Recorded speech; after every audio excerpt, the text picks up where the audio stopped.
Bismillah ve salatu ve selamu ala Resulillah ve ala alihi ve sahbihi ve men vala.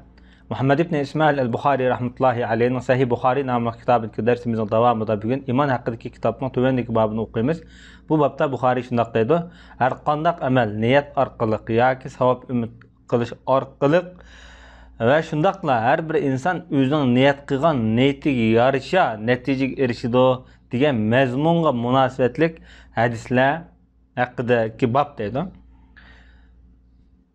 Ondaqda bu dairedeki mezmunlarga mesela iman, taharet, namaz, zakat, hac, ramazan türlük ahkamlar muş daire kirip ketidi.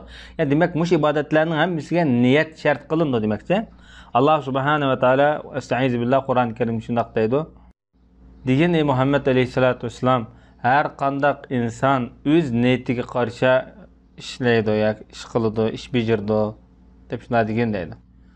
Yani şundaqla Peygamberimiz bir adam özün ailesiga işletken serpiyat, ailesiga işletken chiqim, mush orqali mush chiqimlardan savab umid qilsa bu sadaqaning ajri bo'ladi deb shundaq dedi. Ham shundaqla Peygamber sallallohu alayhi vasallam lekin jihad bor, niyat bor degan. Bu bir qism uzunroq hadislardan kesib bilan bayon qilib ekepti, men naql qilib İmam Buxoriy. Buningdek İmam Buxoriyning maqsadi, yani har qanday amalga cho'qim niyat kerak, niyat bo'lmasa bo'lmaydi degan hukmni bizga bermoqchi bo'lyapti. Undaqda har qanday bir ishningki amaliy vujudga chiqish uchun hamda 3 bosqich kerak bo'ladi. 3 bosqich kerak bo'ladi. Birinchi amal, ikkinchi niyat, uchinchi g'oya, nishon.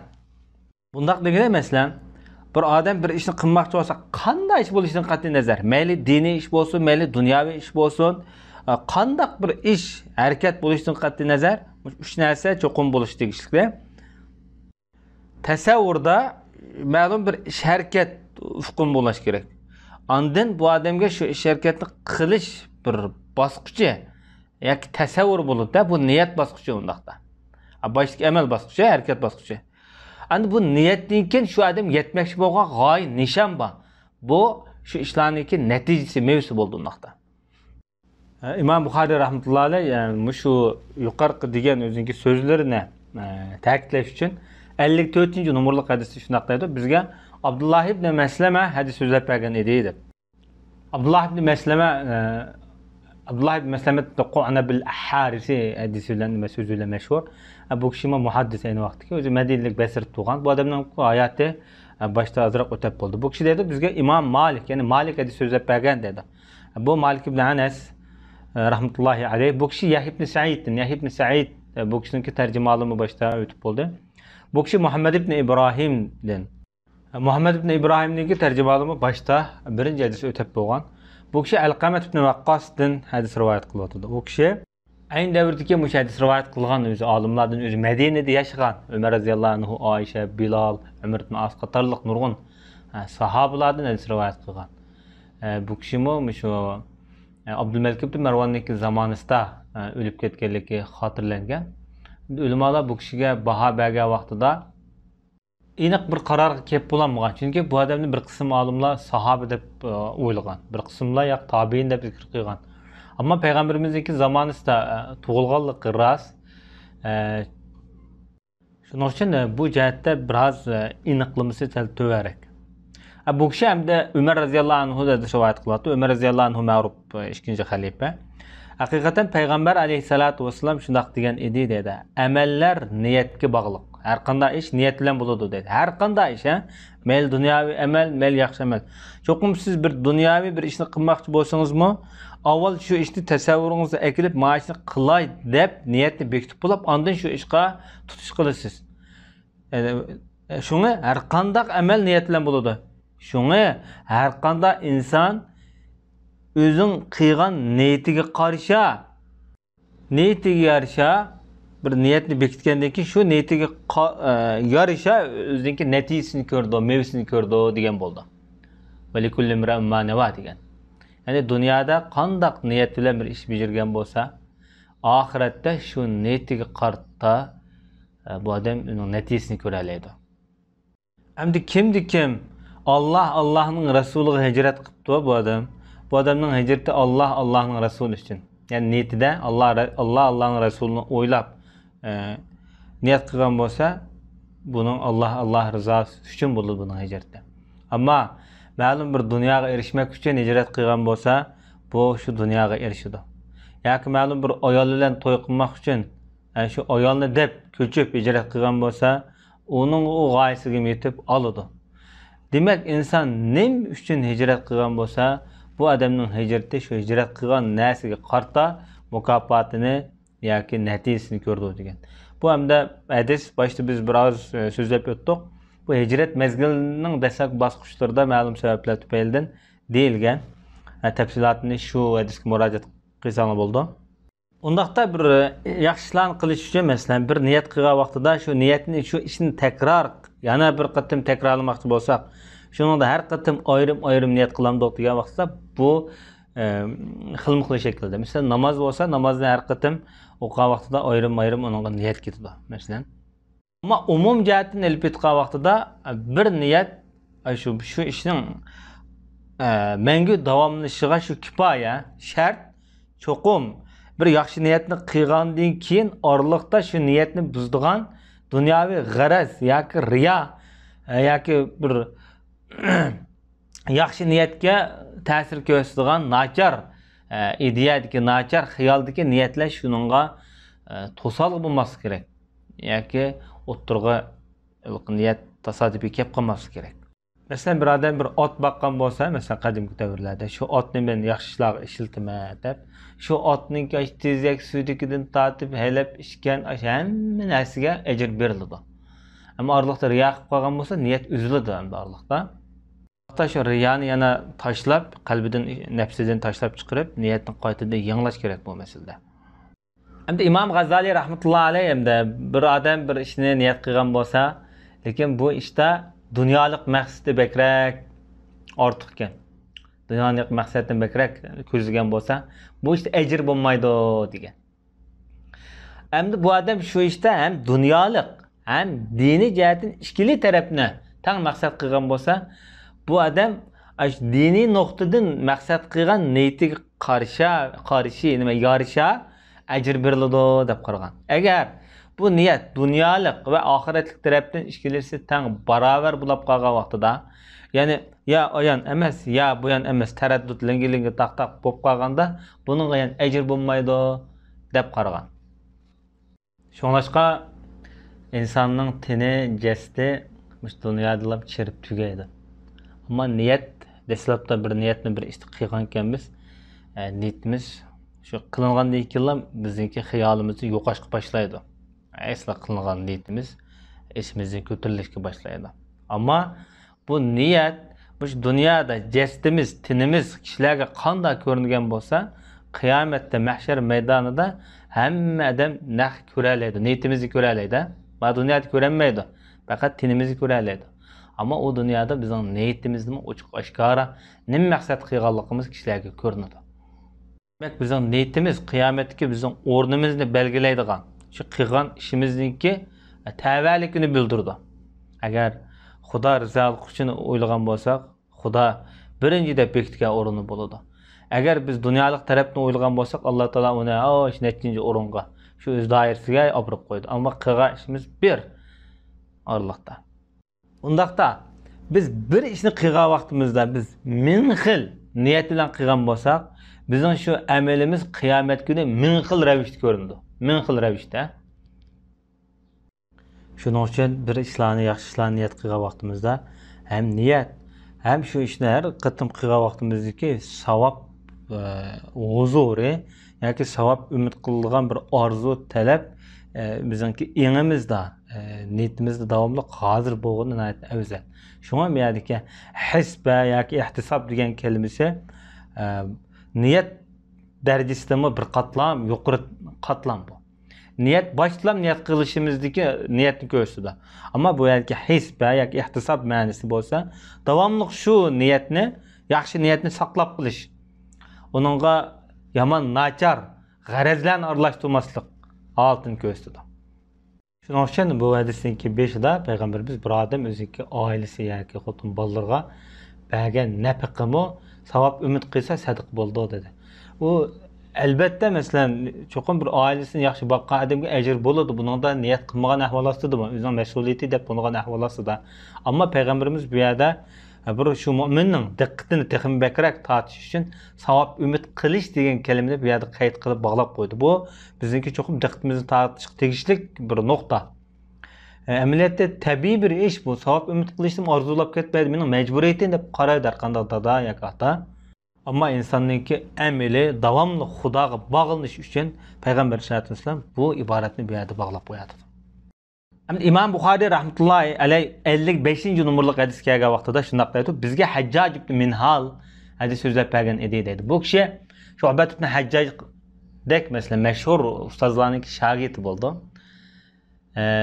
Bu İmam Buxoriyninki ustozi ham shundaqlar. Bu kişiler bu kişiga baho bergan vaqtida ulamolar buni ishonchlik deganda hammalar ittifoq qilgan. O'zini yaxshi odam ekan. Ayni vaqtida bu odam tijoratchilar orasida mana kelishtirguchi rolni o'ynab, shu kasb bilan shug'ullangan ekan. Har bir dinar pulga bir tal oshliq yoki bir tal narsa ilishga bitishgan ekanda. Yarashtirguchi, kelishtirguchi, vatanda dallollik demdik, bedikchilik. Şu kasb bilan shug'ullangan deydi. Bu kishi o'zi Basrda yashagan ishonchli odam ekan. Basrda 217-yil yoki 16-yili o'lib ketganligi qayd qilingan hamda.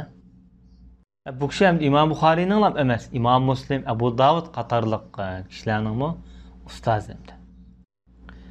Bu kishi deydi bizga Shu'ba hadis so'zlab bergan deydi. Shu'baning tarixi o'tdi, Shu'bat ibn Hajjaj. Bu kishi deydi bizga hamda Shu'ba mana Adi ibn Sabit xabar bergan dedi aniq. Bu kishi shu ansariylarga tutishadigan kishi Adi ibn Sabit al-Ansari, o'zi Kufada yashagan bu odam. Bara ibn Azib, Abdullah ibn Zayd qatorliq sahobalardan, buyuk sahobalardan rivoyat qilgan. Bu odamniki shogirdi Shu'ba, Sulaymon ibn Mihran al-A'mash qatorliq tabiinlar, mashhurlar shogird bo'ldi. Ulamolar bu kishiga baho bergan vaqtda ishonchlik, rostchil degan baholarni bergan. O'zi Kufada qozilik mansibi bilan shug'ullanib, shu masjidda imom bo'lib, Kufadagi dangliq jamida shu yerda tug'ilgan. 116-yili shu yerda o'lib ketgan. Bu kishi deydi, men Abdullah ibn Yaziddan anglagan edim deydi. Hamda Abdullah ibn Yazid ibn Husayn bu kishi o'zi mashhur sahobalardan ayni vaqtida shu Hudaybiya sulhida qatnashgan vaqtida masalan payg'ambarimiz 17 yoshga undaqda shu vaqtda qilib bola yosh vaqti ekanda Rasulullohni ko'rgan vaqtlari.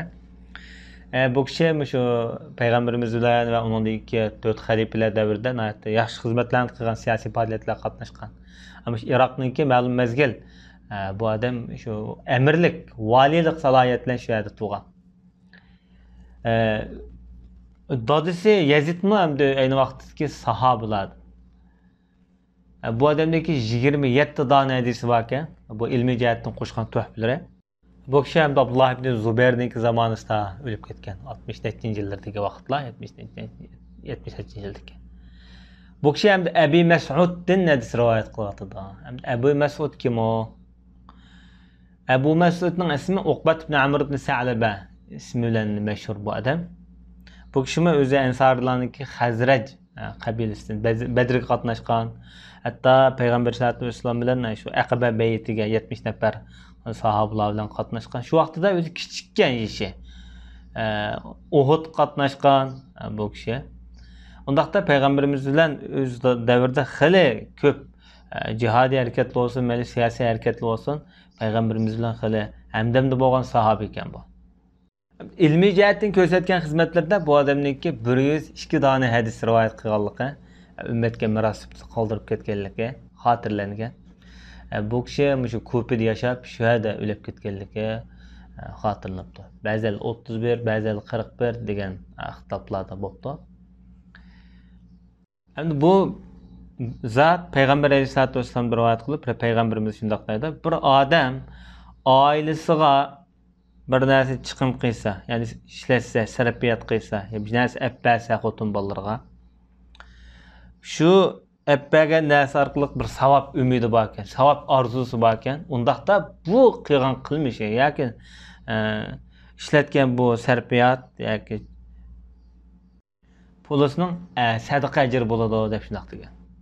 Bizniki umuman yengimizda shu sadaqat faqat shu faqir miskinlarga qilindi, shundan bilan ajr bo'ladi deb qarab olgan. Şoňalaşqa biz ailemizge kılınğan işleri bizdeki fakat mesuliyetimiz, mecburiyetimiz depli qaragan, lekin bunun da savaplık yoki ejirlik tarafi bizning eňimizden ait töven.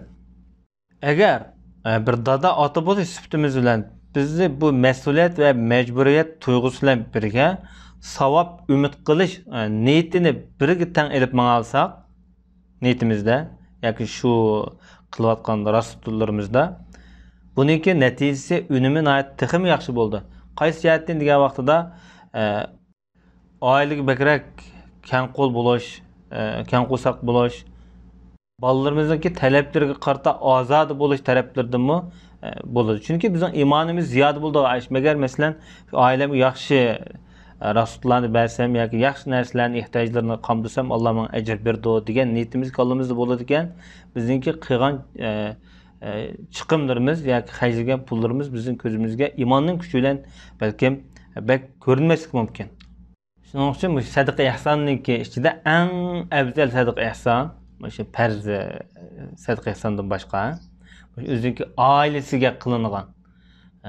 Avval oilasiga, o'ziga, urug' tuqqanlarga qilib shuniki ma'lum oyatidan oshqa vaqtida ondan yana atrofiga qilgan bu bir xil yo'lliq holatlar.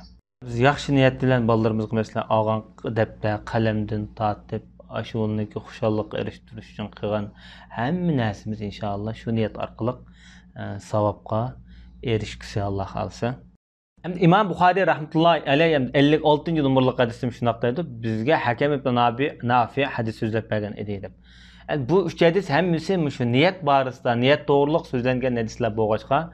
Şuna bu niyet babıda bir lam arka keltirilipti. Biz mi şunun asasen üç hadisini bir mezmun ro'yab chiqsin degan asosda bir lam bayon qilib o'tdik. Hakim ibn Nafi'ninki tarjimalim o'tdi. Abul Yaman. Bu kishi dedi bizga Shuayb xabar bergan dedi. Zuhriydan bu kishi dedi, "Men Amir ibn Sa'd dedi so'zlab bergan dedi." Bu kishi Sa'd ibn Abi Waqqas'dan dedi. Bu sanatdagi raviylarniki hammasini tarjimal boshda o'tgan. Bu kishi dedi, hamda Sa'd ibn Abi Waqqas radhiyallohu anhu sahoba bu kishiga payg'ambar sollallohu alayhi vasallam xabar berib bundoq deb ekan.